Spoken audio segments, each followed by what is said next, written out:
Welcome to Dr. Ishan Arya's Deep Dish Dialogues. Today we're embarking on a crucial and endlessly fascinating journey, a deep dive into the future of education. Indeed. We're going to untangle two concepts that at first glance might seem to be at odds, yet are deeply intertwined. The entrepreneurial mindset in education and the often debated commercialization of learning.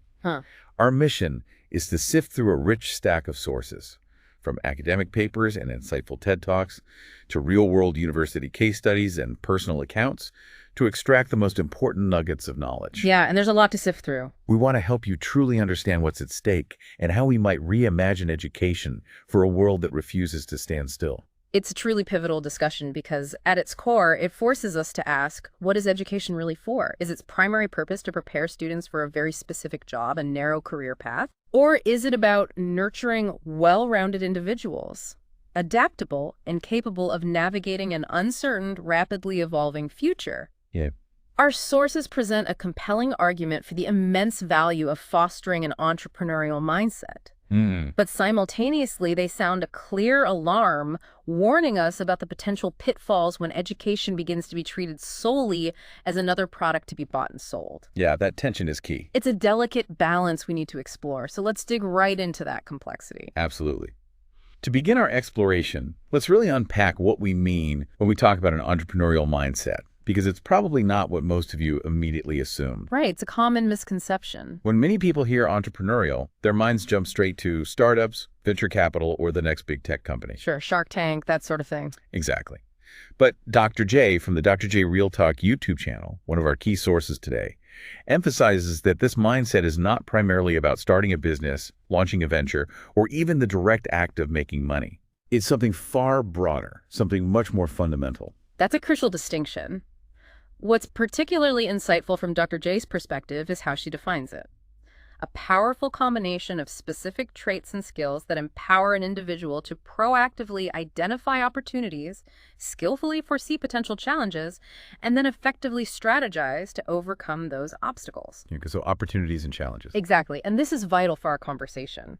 She stresses that this definition applies equally to traditional business contexts and, perhaps even more importantly for the modern world, to non-business contexts. So beyond just making money. Way beyond. Think about the challenges we face in our communities, in science, in the arts.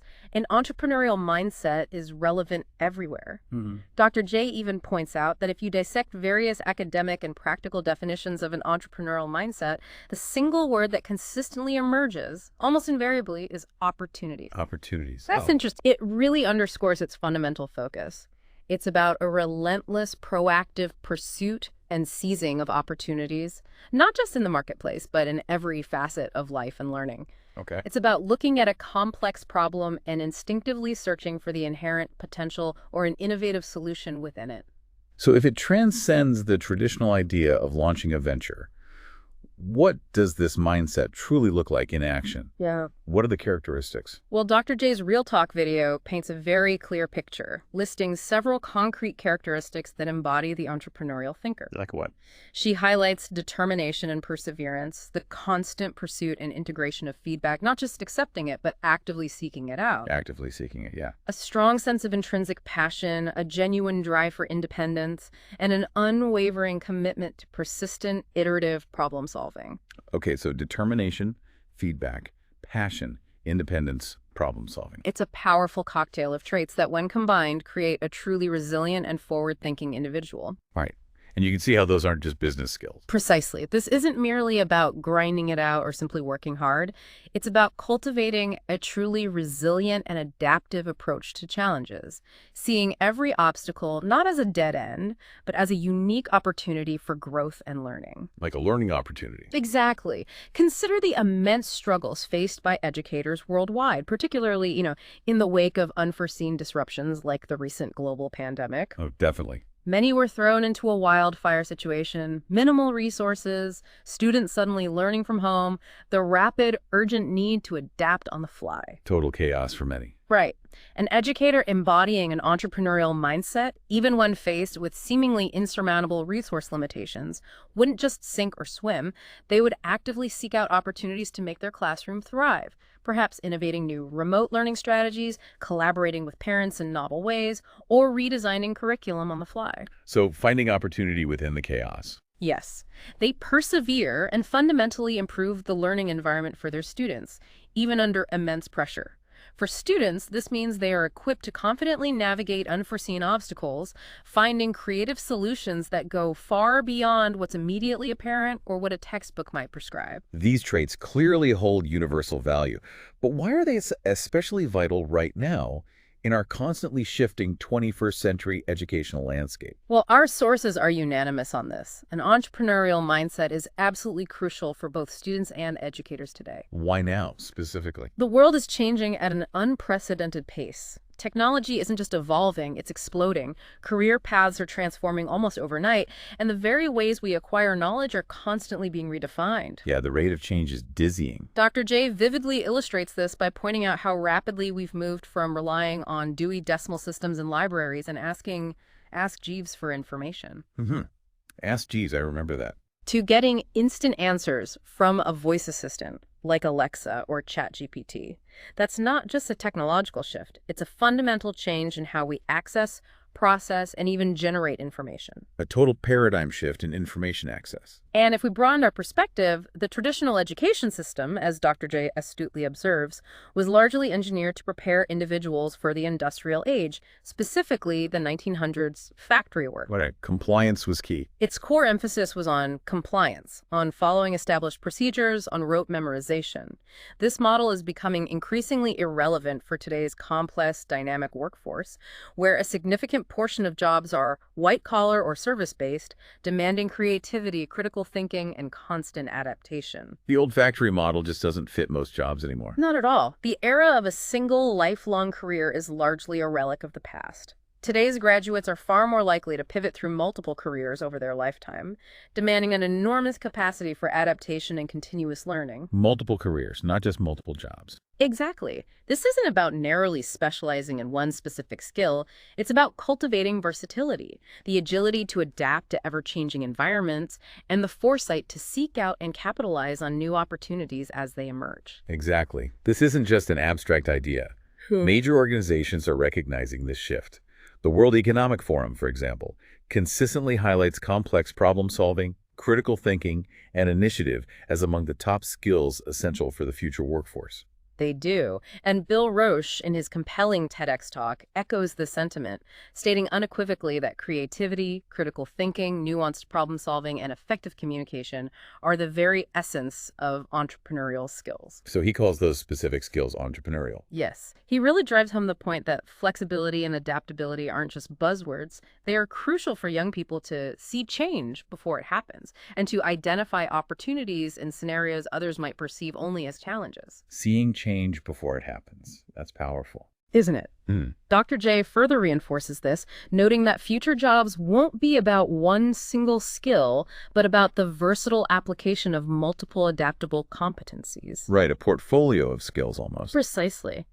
And it's truly fascinating because to instill this entrepreneurial mindset in an educational setting, you don't actually need to be a serial entrepreneur yourself, nor do you need to possess an advanced degree in entrepreneurship. That's important. You don't need to be a business guru. Not at all. Dr. J, for instance, holds a PhD in education and a master's in entrepreneurship, yet she emphatically stresses that many dedicated educators are already naturally incorporating activities that foster this mindset into their daily teaching, often without even consciously realizing it. So it's already happening, implicitly. Often, yes. The key is recognizing these inherent opportunities within existing pedagogical practices and then intentionally building upon them, elevating them, and perhaps even reframing them for students to understand their broader applicability. It's about unlocking the latent potential that's already there. This entrepreneurial mindset clearly is incredibly beneficial and necessary, but it brings us to a fundamental tension. How do we cultivate this vital skill set without inadvertently stumbling into the trap of over-commercializing education, potentially eroding its core values? Ah, yes, the other side of the coin. This is the double-edged sword we need to explore in depth. This leads us to a critical question because the podcast with Umbra source articulates a very clear definition of the commercialization of education. Okay, what is it, according to them? It describes it as a fundamental shift where education transforms from a public good into a commodity, heavily influenced, if not entirely driven, by privatization and the relentless forces of the market. It goes far beyond simply rising tuition fees. Oh, for sure. The podcast with Umbra drew parallels to a Times of India article that starkly referred to education as a commodity, essentially implying we're now in the business of buying and selling degrees rather than nurturing young minds and fostering holistic development. Buying degrees, that's a harsh way to put it, but it captures the concern.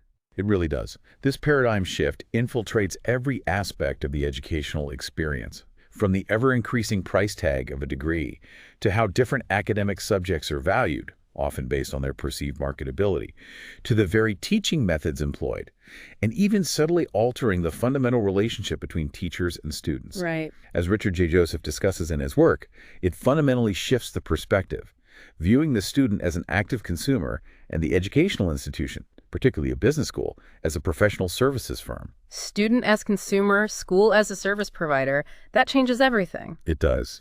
And to connect this to the broader philosophical implications, the entrepreneurial education, beyond commercialization source, further clarifies that the real issues arise when education is reduced merely to economic transactions, profit-making endeavors, or simplistic consumer-provider relationships. When it's just about the money or the transaction. Exactly. The profound danger here is when these financial metrics or market demands become the sole or even primary drivers, thereby overshadowing education's deeper, more profound purpose of holistic individual development, fostering curiosity, and contributing to the broader societal well-being. It's a very slippery slope, isn't it? Extremely. So, given this shift, what are the tangible, real-world consequences, Yeah. especially for those at the very heart of the system? The teachers. Well, multiple sources paint a worrying picture, highlighting the severe negative impacts of commercialization on educators, particularly in a global context. Okay, like what? The podcast with Umbra cites a UNESCO report revealing a truly shocking statistic. 42% of teachers in India work without formal contracts, earning less than 10,000 euros a month. 42%. Without contracts. That's staggering. It really is. Think about that for a moment. Almost half of an entire nation's teaching force operating without basic job security and earning such low wages. Wow. And how does that compare globally? That's an incredibly stark contrast, particularly when you put it into a global perspective. Consider English teachers in South Korea, who can earn upwards of 75,000 euro a month, or teachers in Luxembourg with 15 years of experience, who might earn over 87 lakh a year. 87 lakh. Wow.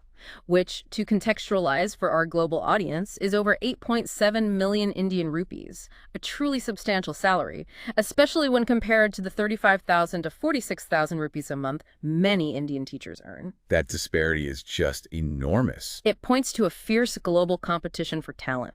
Countries that are willing and able to invest more significantly in their educators are attracting and retaining the most skilled and passionate individuals, while others, unfortunately, struggle to retain even basic competency. So it becomes a brain drain issue, too. Absolutely. This reveals a profound gap between what societies profess to value in education and how they genuinely treat the very people delivering it in the classroom. And it extends far beyond just compensation, right? It's not just about pay. Oh, much further. This commodification of education, where everything is reduced to a measurable outcome, actively stifles creativity. How so? The relentless focus shifts purely to test scores, to rote memorization, and to standardized outputs, thereby losing essential, irreplaceable aspects like genuine passion for learning, an inherent sense of social responsibility, and the pure, unadulterated joy of discovery. So the joy of learning gets lost in the metrics. It can, yeah. Yeah. It's almost as if we're inadvertently designing a system to produce compliant robots rather than well-rounded, critically thinking human beings, as one source metaphorically put it. That's a powerful image. The Medium article, another one of our sources, even shared direct quotes from teachers who felt acutely exploited, deeply disrespected, and utterly trapped within this system. Exploited and trapped. That's awful. This widespread sentiment directly contributes to systemic teacher shortages, a severe lack of ongoing professional training, and, regrettably, a disproportionate burden falling upon women in the teaching profession. If this is how we are treating the very individuals responsible for shaping future generations, it really forces us to confront uncomfortable questions about our societal It priorities. really does. Which begs the question, what then is the fundamental purpose of education in the 21st century? Should it primarily be about nurturing critical thinkers, fostering intellectual curiosity, and cultivating engaged, socially responsible citizens? Or has it devolved into merely producing cogs in a machine, churning out individuals solely to fill specific roles in the workforce? This kind of unchecked commodification inevitably leads to a system that fundamentally undervalues its educators, creating a truly vicious cycle of under-resourced schools, demoralized teaching staff, and ultimately struggling students who are denied the rich, transformative learning experiences they deserve. That paints a pretty bleak picture, and it's easy to feel pessimistic. But are there any upsides, any arguments for commercialization in education? Well, some of our sources suggest there might be, positioning it as a necessary evil for improving quality and efficiency. The podcast with Umbra touches on this perspective. A necessary evil, how so? Proponents of commercialization argue that it directly addresses some of the deeply entrenched problems inherent in traditional public education systems, such as stifling bureaucracy, painfully slow rates of change, and a general sense of complacency that can take root when there's no external pressure. Okay, so it shakes things up. That's the argument. By introducing market forces, they contend, you foster healthy competition among institutions. This competition, in theory, drives innovation, leading to better facilities, the recruitment of top-tier teachers, and the development of highly specialized programs. Better facilities, better teachers. Ultimately, the argument goes, this offers more diverse and higher quality choices for parents and students, turning education into a dynamic marketplace where the best options naturally rise to the top. Like survival of the fittest for schools. Essentially, yes, with the promise of widespread quality improvement. Is there a specific example of this working? A compelling case study comes from Richard J. Joseph in his work on the commercialization of business education, where he offers Holt International Business School as a prime example. Holt, okay. What happened there? Holt experienced explosive growth, expanding from a modest 65 students and just one degree program to a staggering 1,900 students and 7 distinct degree programs in a mere 5 years, even achieving high global rankings. Wow, that's rapid growth. How do they do it? Joseph argues that commercial schools like Holt often succeed where traditional academic institutions falter because they possess unique advantages. They can tap directly into agile capital markets, develop sophisticated foreign market expertise, build highly effective sales forces, and execute strategic decisions with remarkable speed. So they operate more like agile businesses. Exactly. In essence, they are applying to their own business what they teach in the classroom, demonstrating their theories in practice. Interesting. How does that compare to traditional universities? He starkly contrasts this with traditional universities, which he observes frequently struggle with limited resources and often inward-looking focus, a historical aversion to anything resembling sales or marketing, and a notoriously slow bureaucracy.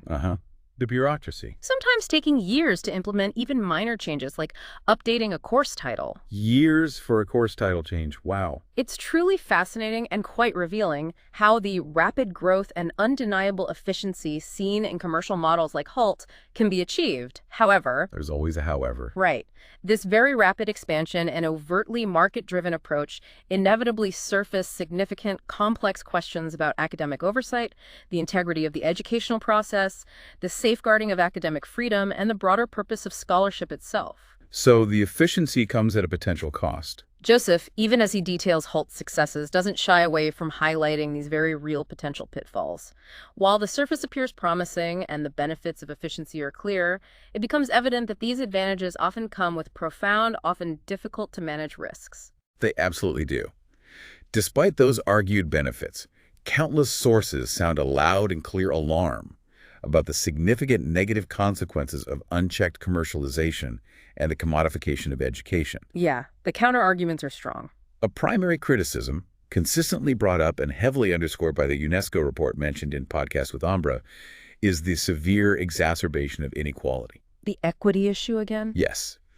This creates a deeply entrenched two-tiered system where only the wealthy, those with substantial financial resources, can access what are branded as high-quality, resource-rich educational products. Right. Meanwhile, the vast majority are left with perpetually underfunded, under-resourced options, deepening the chasm between the privileged and the marginalized. Which just reinforces existing societal divides. Exactly. This doesn't just widen the existing gap, it institutionalizes it. And if we connect this to the bigger picture, when education is treated primarily as a product to be bought and sold, the fundamental focus regrettably shifts. Away from. It moves away from fostering holistic development, nurturing critical inquiry, and cultivating a love for lifelong learning, and instead narrows to the singular goal of simply producing graduates with immediately marketable skills for the workforce. Just job training, essentially. It can lean that way, yes. Yeah.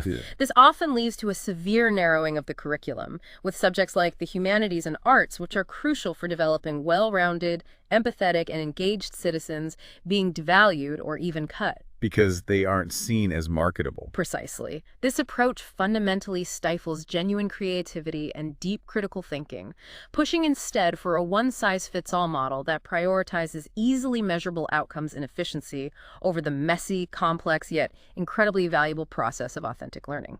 And what about academic freedom? Does that get impacted? Oh, significantly. Richard J. Joseph delves deeply into the profound ways this commercial model impacts academic integrity and, crucially, academic freedom. How so? He highlights deeply troubling concerns about the subordination of academic objectives to purely business goals. Imagine the potential conflicts of interest when, for instance, a marketing department, driven by enrollment targets, has oversight over admissions decisions. Oh, yeah. That's a clear conflict. He also points out how short-term faculty contracts can effectively chill academic freedom, making scholars hesitant to pursue controversial research or express the dissenting opinions for fear of not having their contracts renewed. So, job insecurity silences potentially important voices. It can.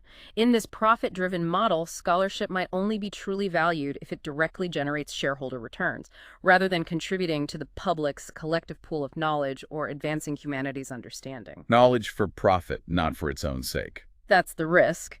Joseph even raises the very provocative and unsettling question of whether corporations could, in the future, assert property rights over course designs, pedagogical methods, and even entire curricula, much like they would own a patented invention. Corporations owning curricula, that's concerning. It is. Which truly begs the question, can a commercial entity whose primary mandate is fundamentally rooted in maximizing shareholder value genuinely prioritize scholarly ideas, academic freedom, and the long-term pursuit of knowledge beyond what directly translates into immediate profit? It seems like a fundamental conflict of interest. The inherent tension between the demanding business culture focused on customer satisfaction and relentless bottom-line results, and the traditional academic culture, which values collegiality, individual intellectual freedom, and upholding rigorous academic standards, becomes painfully evident. A culture clash. It seems like a constant ongoing battle to ensure that the core, irreplaceable values of education aren't eroded or compromised in the relentless pursuit of perceived efficiency and expanded market share. And these already complex challenges are further amplified by two massive accelerating forces shaping our modern world: globalization and technology. Right, those are huge factors. Globalization, as the podcast with Hambra observes, is rapidly transforming education into a sprawling global marketplace. We're seeing blurring lines between national educational systems, a dramatic increase in international student mobility, the proliferation of online learning platforms, and even the establishment of foreign university campuses in countries far from their origins. Education without borders, in a sense. Which sounds good, but this global interconnectedness brings both immense opportunities and significant challenges. On the one hand, there's unprecedented exposure to new ideas, diverse pedagogical approaches, and a wider array of learning pathways. Students can learn from anywhere, accessing top institutions globally. That's the upside. However, it also carries the inherent risk of the homogenization of education. This is where everyone starts chasing the same standardized tests, the same internationally recognized credentials, potentially at the cost of losing invaluable local knowledge, unique cultural perspectives, and regional relevance. The McDonaldization of education. That's exactly the analogy one source used. Similar to how global food chains offer convenient, consistent fare almost anywhere, but their ubiquity sometimes means the rich tapestry of unique local cuisines begins to fade. Right. We lose uniqueness. The critical question here is how to truly balance the benefits of globalization with the imperative of preserving and celebrating diverse educational traditions and local contexts. A tough balance to strike. And then there's technology. Technology, the great enabler and potential disruptor. It's undeniably presented as an incredibly powerful tool with immense, almost limitless potential. It could democratize access to education on an unprecedented scale, making learning more dynamic and engaging, and connecting students and educators across continents. In theory, it could act as a great equalizer, right? In theory, yes, leveling the playing field for learners everywhere. However, as with any powerful tool, it comes with significant downsides. Like the digital divide. Exactly. The podcast with Ombra specifically highlights the persistent digital divide, where a lack of access to fundamental technology, whether it's reliable internet, devices, or even electricity, leaves vast populations behind. We saw that clearly during the pandemic. Starkly. With stories like Nadira's, where students faced immense challenges with online classes simply due to lack of resources. So tech isn't automatically an equalizer if access isn't equal. Precisely. And what's particularly striking about technology's rapid evolution is how quickly it introduces entirely new layers of complexity. The Against the Commodification of Education source issues a very pointed warning about the aggressive, rapid integration of generative AI into educational settings. AI in education. That's a huge topic right now. What are the concerns? Well, the source argues that this trend, often driven by what it terms techno-solutionism, the uncritical belief that all problems, including complex social ones, can and should be solved solely through technological means, often overlooking the social, ethical, or human implications. Got it. Tech as the magic bullet, ignoring the complexities. Right. And fueled by corporate interests, this trend fundamentally risks transforming education even further into a commodified product. How? What are the specific risks with AI? The concerns are multifaceted. It could potentially marginalize educators, diminish their role in the learning process, and seriously erode academic integrity by challenging traditional notions of authorship and original thought. Cheating concerns, basically. That's part of it, but it's deeper. There's also the worrying potential for the exploitation of intellectual property, as AI models are often trained on vast quantities of human-created content without proper attribution or compensation. Using our work without credit. And moreover, it creates a pathway for corporate influence to prioritize profit motives over genuine pedagogical value. This truly begs the question of whether these rapid advancements are primarily serving educational enrichment or corporate bottom lines. Whose interests are really being served? Exactly. The source emphatically advocates for a much more cautious, human-centric approach, ensuring that technology enhances rather than fundamentally detracts from the inherently human, relational nature of education. So technology is a tool, not a replacement for human connection and guidance. That's the core idea. So if commercialization presents these substantial risks, and yet an entrepreneurial mindset is profoundly valuable for navigating our complex world, how do we integrate genuine entrepreneurial thinking into education without inadvertently selling out or compromising education's core transformative mission? That is the million-dollar question, isn't it? This is where the distinction becomes absolutely critical. Making that distinction clear. Yes. The source Entrepreneurial Education, Beyond Commercialization, makes it unequivocally clear that integrating an entrepreneurial mindset is not synonymous with, nor should it lead to, the commodification or overt commercialization of education. Okay, EM is not commercialization. Right. The fundamental goal here is to avoid reducing education to merely economic transactions, to purely profit-making ventures, or to simplistic consumer relationships where knowledge is just another product. Exactly. The distinction is paramount. An authentic entrepreneurial mindset, properly cultivated, should fundamentally focus on igniting creativity, fostering deep innovation, honing critical thinking skills, developing robust problem-solving abilities, and building genuine adaptability. Skills, not just profits. Its aim should not be solely market-driven outcomes or the reduction of education to a mere economic exchange. As we've seen, excessive commercialization actively compromises core educational values, like equity, nurturing genuine curiosity, and fostering holistic individual development by consistently prioritizing profitability above all else. And if we connect this to the broader philosophy, the ultimate goal is to empower students to identify and creatively address real-world problems, to collaborate effectively with diverse groups, to embrace and adapt to uncertainty, and crucially, to focus on ethical impact rather than just narrow profit margins. Ethical impact. I like that framing. It resonates deeply with Sarasvathi's theory of effectuation, which essentially states, to the extent that we can control the future, we don't need to predict it. Control the future, don't predict it. Explain that a bit more.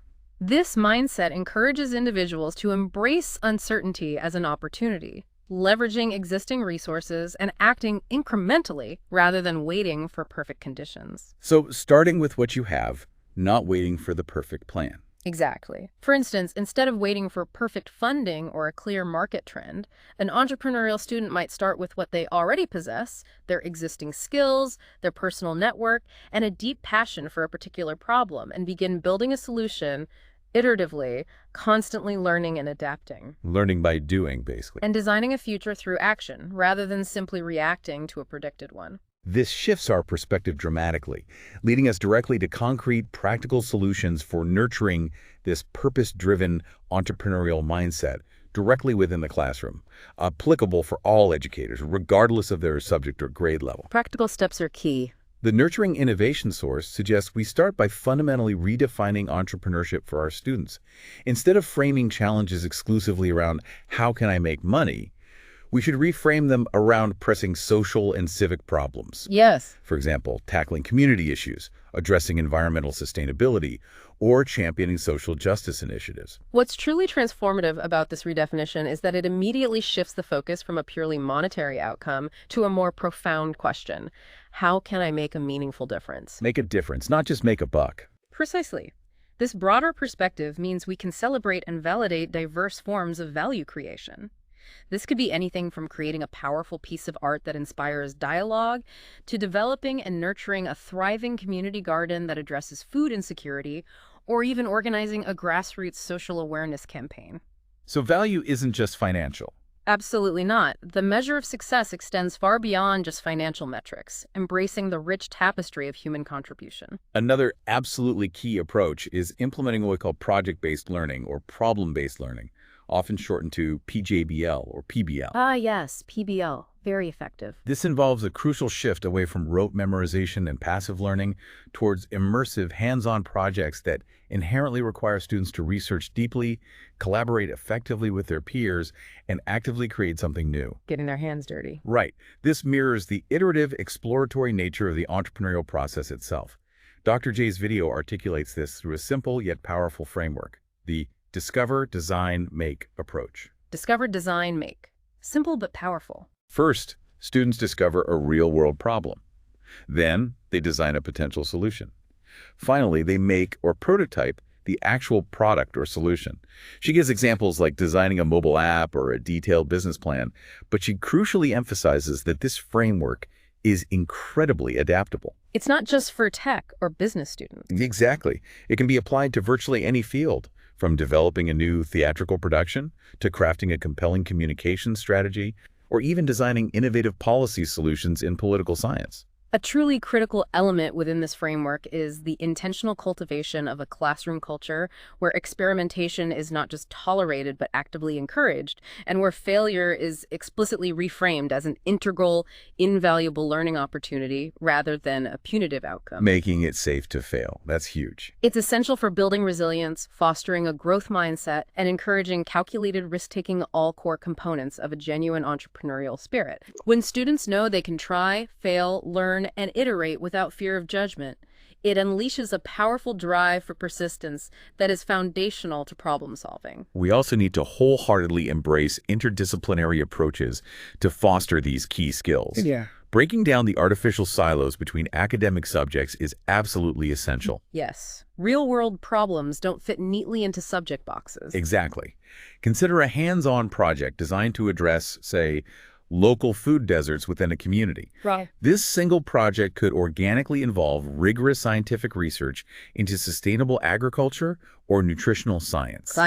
Detailed data analysis and statistical modeling from mathematics. Yeah. The crafting of persuasive writing and public speaking presentations in language arts. Language arts. And a deep understanding of social structures, economic systems, and civic engagement through social studies. Social studies. All connected. This type of interdisciplinary work naturally develops crucial soft skills, like effective collaboration, clear communication, and profound empathy, through engaging activities such as team debates, peer feedback sessions, and joint problem solving. And if we connect this to the broader picture of societal impact, it's about strategically connecting with the community, but significantly expanding that connection beyond just corporate partnership. Beyond corporations. Who else? We should actively invite mentorship from diverse fields think artists, dedicated community organizers, pioneering scientists, committed public servants, not exclusively business leaders or entrepreneurs. Broadening the definition of mentor and success. Exactly. This multifaceted exposure introduces students to a far broader spectrum of career paths,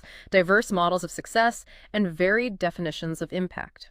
Simultaneously, embedding student projects within community-based issues provides an authentic audience and a tangible purpose for their work, rooting their learning in real-world challenges and direct impact rather than just abstract theoretical exercises. Making it real for them. Yeah. It might seem paradoxical, but this authentic, purpose-driven entrepreneurial mindset can actually serve as a powerful antidote to the very problems exacerbated by commercialization. Oh, so explain that paradox. The Nurturing Innovation source argues quite compellingly that a genuine entrepreneurial mindset empowers educators themselves to be fundamentally innovative in their teaching methods, moving decisively beyond rigid standardized models and towards more dynamic learner-centric approaches. So entrepreneurial teachers fighting commercialization. In a way, yes. Absolutely. By genuinely empowering students to pursue their innate passions, to explore their curiosities, and to tackle problems that truly matter to them, this approach fosters deep intrinsic motivation and cultivates a love of learning for its own sake, not just for a grade or a credential. Intrinsic motivation, the holy grail of education. Right. It equips students with the courage and analytical tools to question the status quo, to actively develop creative solutions to the problems they observe in the world, even problems within the education system itself. And ultimately, to become active creators of culture and societal value, rather than merely passive consumers of prepackaged knowledge. Creators, not just consumers. This mindset uniquely positions them to recognize and generate value in multiple diverse forms, whether social, cultural, intellectual, or even spiritual, thereby challenging a narrow, profit-driven definition of success and fostering a truly transformative educational experience. These aren't just theoretical ideals. We're seeing them come to life in various groundbreaking models around the world. Real-world examples are always powerful. For instance, the entrepreneurial mindset.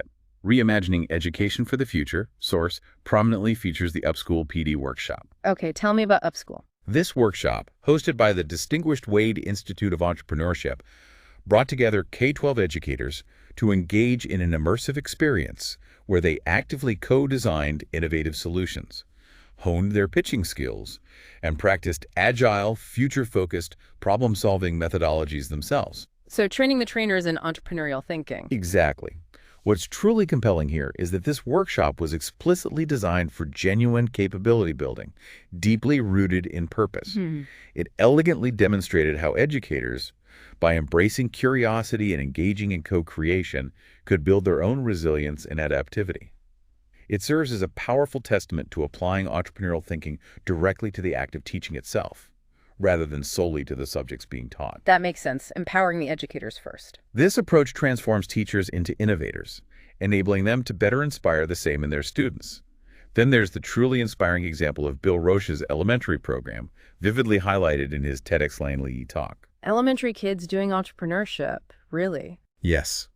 Roche created an entrepreneur project specifically for elementary school children, aged 9 to 12, challenging them to actually start and run their own small businesses. Wow. How did that work? These young entrepreneurs embark on a comprehensive journey.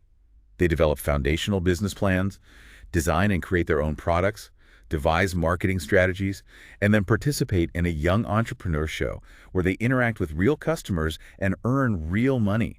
Earning real money. That must be motivating. Hugely.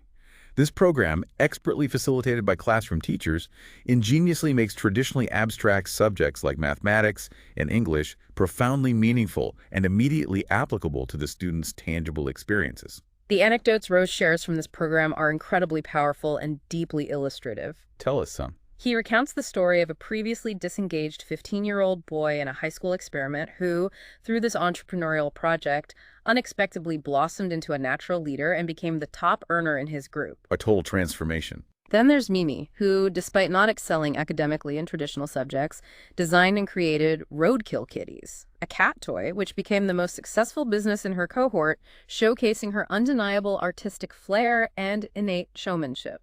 Roadkill kitties. That's memorable. And it shows different kinds of intelligence. Absolutely. We also hear about Tyler, a student who didn't just make a sock puppet, but innovated his design by crafting custom accessories based on direct market research, which significantly boosted his profit. Market research and iteration at that age.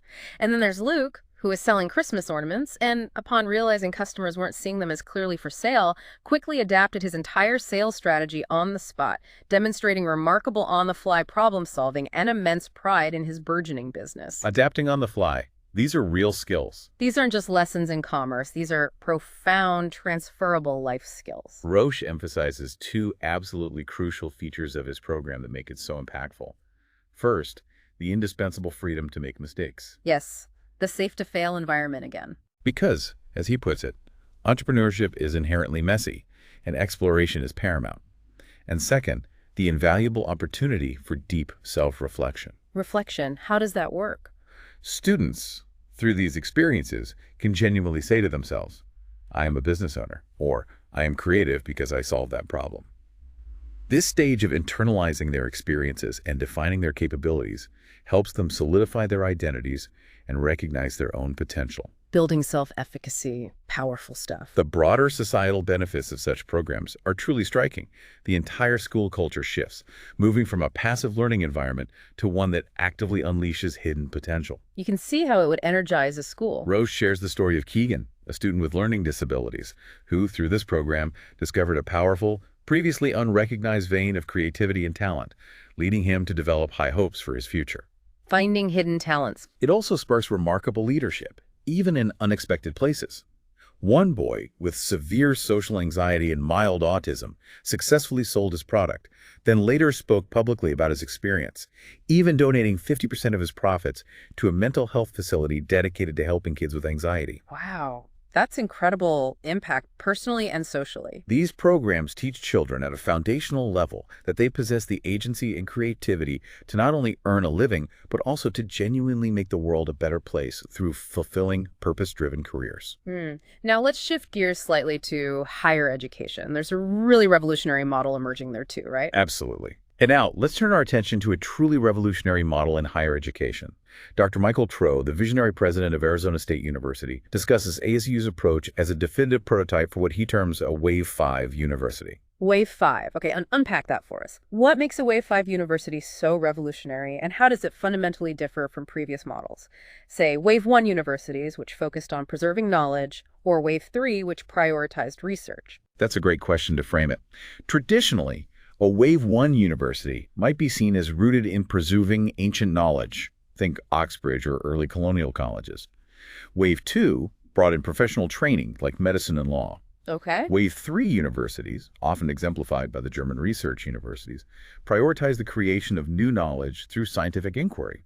Wave 4 expanded on this, focusing on broad access and public service post-World War II. Right, like the big state universities. So what's Wave 5? Dr. Crow's Wave 5 model transcends these. It's about creating an institution that is exceptionally large, inherently scalable, remarkably innovative, intensely adaptable, technologically empowered, and rigorously research-grade, all while serving an unbelievably diverse student body. Large, scalable, innovative, adaptable, tech-driven, research-focused, and diverse. That's a tall order. It is. And it directly challenges the deeply ingrained, structured, rigid, bureaucratic, and non-changing nature that has characterized many traditional academic institutions. Their clear and revolutionary raison d'etre, their reason for being, is measured not by whom it excludes, but by whom it includes and how they succeed. Measured by inclusion and success, not exclusion. That's a radical departure. It really is. A stark philosophical contrast to many legacy institutions that, unfortunately, still prioritize selectivity and exclusivity as primary markers of social status and academic prestige, rather than embracing broad access and student success as their core mission. And they don't just talk the talk. ASU genuinely walks the talk. They operate with an unwavering focus on advancing research that delivers significant public value, and they explicitly assume direct responsibility for tangible societal outcomes. Responsibility for outcomes, not just teaching. Dr. Crow offers a poignant example, contrasting ASU's approach with Yale University's long-standing presence in New Haven, Connecticut, noting the persistent high poverty rates in the surrounding city despite the university's immense resources. The town gown divide. He implies this speaks to a potential lack of institutional responsibility for local outcomes. In stark contrast, ASU, after a critical internal review, fundamentally dismantled and then boldly rethought its teachers' college, recognizing its direct responsibility for improving K-12 educational outcomes across the state of Arizona. They took responsibility for K-12. Wow. This proactive accountability is a hallmark of the Wave 5 approach. This commitment to impact is manifested through what Dr. Crow calls mindful design. Mindful design. What does that involve? This wasn't a superficial rebranding. It involved a radical reorganization, eliminating a staggering 80 traditional academic units and creating 30 new, often highly transdisciplinary entities. 80 units gone, 30 new ones created. That's merger restructuring. Huge. For example, they fused disparate fields like geology, astronomy, astrophysics, and astrobiology with engineering, forming the new School of Earth and Space Exploration. Breaking down those silos we talked about. Exactly. They also established the Global Institute of Sustainability, drawing on the expertise of 350 faculty members from over 40 distinct disciplines. This deliberate fusion of intellectual disciplines has yielded impressive results: a doubling of engineering students, a tripling of their diversity, and a remarkable 5-fold increase in research activity specifically within the life sciences. So breaking down silos led to growth and diversity. It's a testament to how breaking down traditional academic silos can unleash powerful synergy and innovation. And their approach to accessibility and inclusion is truly groundbreaking, designed to serve the broader public. How do they manage that while being a major research university? ASU admits students based on their qualifications, a solid B average, and completion of specific preparatory courses, a model reminiscent of UC Berkeley or UCLA in the 1950s and 60s, rather than focusing on the prestige or ranking of their high school. So qualified students get in, period. Right. This commitment ensures broad accessibility and directly mirrors Arizona's socioeconomic diversity, intentionally serving its population. The outcomes are genuinely astonishing. ASU now produces more Native American graduates than all Association of American Universities, AAU, or University of California campuses combined. Wow. More than all AAU or UC schools combined? That's unbelievable impact. It's fundamental transformation, not just inclusion. Which leads us to consider the very essence of an institution's purpose. If not to serve society broadly, then what is it for? Dr. Crow's vision powerfully emphasizes continuous innovation, actively urging academic institutions to fundamentally shift from a passive manager mindset to that of a proactive designer and architect. Designer and architect, not just manager. This implies a constant, rigorous reevaluation of their purpose, their institutional design, their intended outcomes, and a commitment to holding themselves rigorously accountable for the societal impact they generate. It's a call to perpetual reinvention in service of the public good. Finally, let's bring the commercialization of innovation, specifically through the lens of intellectual property, back into our discussion, as it plays a crucial and often overlooked role in this dynamic. IP. Yeah, that's definitely relevant. The University of Pennsylvania Carey Law School's Deakin IP and Technology Clinic, a source we looked at, really highlights the practical application and ethical considerations of intellectual property in fostering and protecting innovation. What's particularly compelling about this clinic is that it offers law students invaluable real-world experience. They're actively engaged in prosecuting patents, drafting intricate licensing deals, advising on patentability, copywriting artistic works, and meticulously protecting trademarks. Hands-on IP law. It's a truly unique interdisciplinary experience, allowing law students to collaborate directly with professionals from diverse sectors: business, artistic, and technology. This prepares them not just to practice law, but to add value to a business situation and work well with those other voices that are essential in the innovation ecosystem. So they learn to work across disciplines. Exactly. This underscores that innovation isn't just about the initial spark of creation. It's profoundly about the strategic protection and ethical leveraging of those creations within a commercial or broader societal context. Moreover, understanding IP empowers students to be better, more responsible entrepreneurs. How so? They learn how to protect their own innovations, be they social, technological, or artistic, and how to navigate the complex landscape of ownership and commercialization with integrity. And this brings us full circle to that crucial tension Richard J. Joseph highlighted earlier. The complex question of who truly owns scholarly ideas. Is it the individual scholar, the institution they work for, or society at large, which often funds the underlying research? Yeah, the ownership question is tricky. Joseph suggests that, ideally, all relevant parties should share equitably in the wealth or benefits derived from the commercialization of these ideas. Sharing the benefits equitably. This reinforces a powerful principle. Even within the most commercial aspects of innovation, there's an inherent duty owed beyond mere profit. It acknowledges the broader community's undeniable stake in the advancement and application of knowledge. It's an insightful point.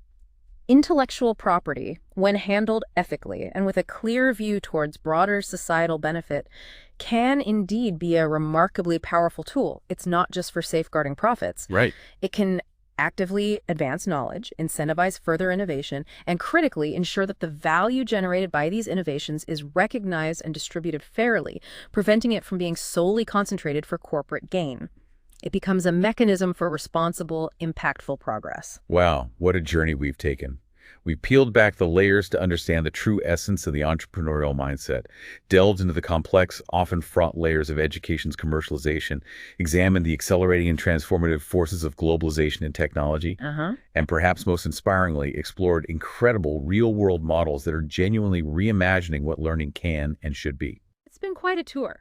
It's clear that fostering genuine curiosity, cultivating robust critical thinking skills, and instilling a powerful drive for value, creation value, that extends far beyond just the financial bottom line, is absolutely paramount for the future. Absolutely. This deep dive has truly laid bare the significant challenges facing education, particularly with critical issues like growing inequality and the preservation of academic integrity. Yet, it has also illuminated powerful, emerging solutions. Hope amidst the challenges. Exactly. The key isn't to outright reject all market forces. Rather, it's about thoughtful, mindful design of our educational systems. We must ensure they genuinely serve all learners and uphold society's broader mission of enlightenment and progress. Mindful design serving all learners. Ultimately, it's about empowering students to be proactive problem solvers and ethical leaders, not simply passive consumers of prepackaged knowledge. Indeed. And as we wrap up this deep dive, I want to leave you with one final thought, something I hope you'll really chew on.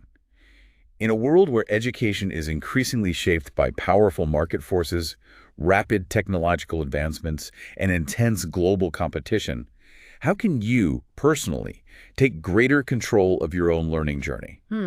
Turning it back to the listener. How can you ensure that education, whatever form it takes and no matter how it's delivered, is truly serving your needs, your unique goals, and your deepest aspirations?